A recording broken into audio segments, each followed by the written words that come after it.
Hey friends, can couples overcome communication issues? Bruh, this is about to be straight fire, y'all. Well, the answer to that is yes, but it takes the two big E's. Two big E's? What's that? The two big E's, education and effort.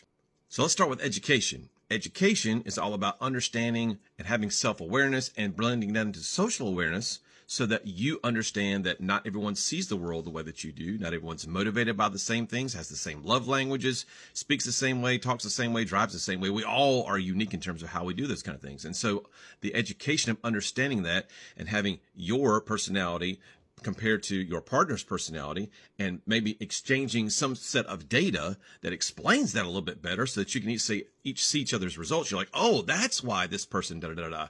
That's step one.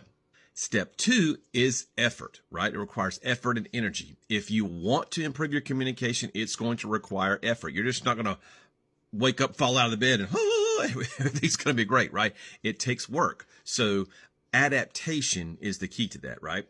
Understanding yourself, understanding others, and then adapting your behavior and your communication to meet your partner where they are. Because if you're way up here and they're way down here in terms of their intensity of their personalities, and you're the person that's having to adapt to them all the time, that's a ton of emotional energy you're spending. And then vice versa. If they're down here and they're going to you all the time, it's going to require them to be in this high energy zone, and they're not going to have energy to do the things that they would normally do throughout the day. So if both of the people are meeting in the middle, it's going to require less energy from both parties.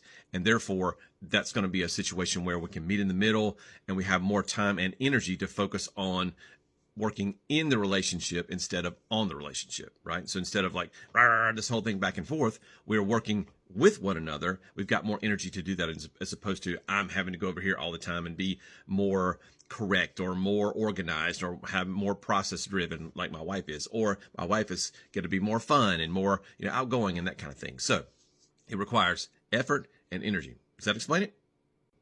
Bet. Awesome. Well, coming up very soon, I've got a webinar, free webinar to help couples improve your communication, build that self-awareness and social awareness so that you can have the best relationship that you deserve.